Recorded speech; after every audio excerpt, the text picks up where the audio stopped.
Our Bunker Hill home is a story written in 1965 by Leslie Edward Prain. It's the first of many chapters in a book Mr. Prain put together the last 5 years of his life. Chapter 1 is a reflection of his brief childhood in Bunker Hill, Illinois before he and his family moved to BETHALTO. The book is entitled BETHALTO Through the Years. Les was born in Bunker Hill on September 29 in 1895. At the turn of the century, my tasks were many and time-consuming. We lived in one of the early-built homes of Bunker Hill, and it was only 1 block north of the business section and plainly in view of the Lincoln Monument. Since moving to BETHALTO, the Bunker Hill tornado damaged our old home, which was wrecked beyond repair and no longer exists. Lincoln, too, was blown off the monument base but has been perfectly restored and stands erect above the inscription, "With malice toward none." Thinking of this attractive Lincoln monument, I remember well the day of the unveiling.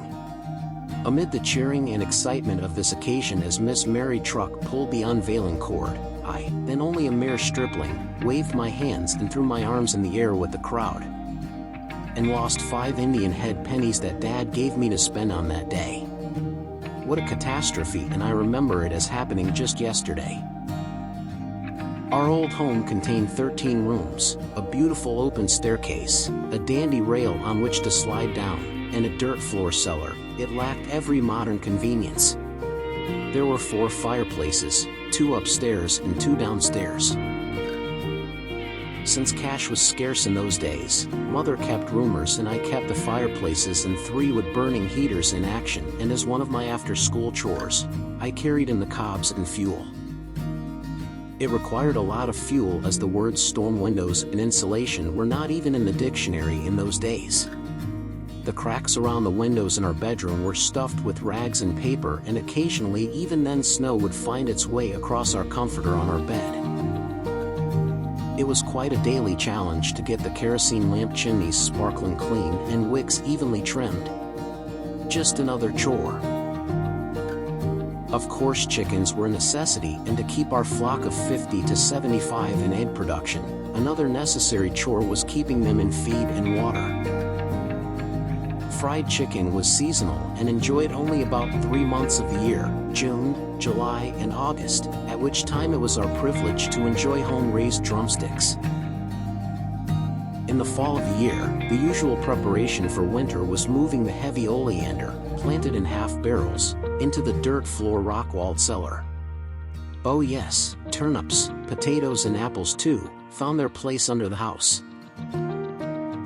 Our home was located on a large tract of ground, a full city block, which gave us plenty of area for recreation as well as gardens, and everyone tried to outdo his neighbors in those days in his garden production, a lost art to many Americans of today.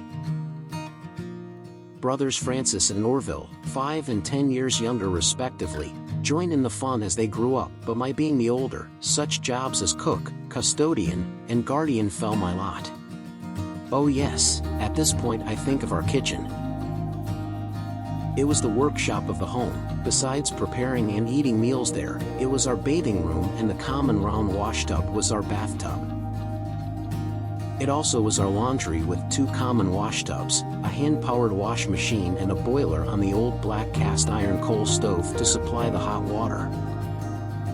On wash day, the old flywheel hand-powered wooden washing machine needed turning. Just another chore as I hung the alarm clock on the wall in front of me as I was anxiously turning the wheel and waiting for the required 15 minutes to pass. How I wonder that any of us ever learned anything studying under the dim illumination of the kerosene lamp that hung over the oak dining room table. Undoubtedly conditions must not have been too bad as I approached 70 next month on September 29, 1965. With life in the space age and the day of automation, I wonder if I was born 30 years too soon. I wonder.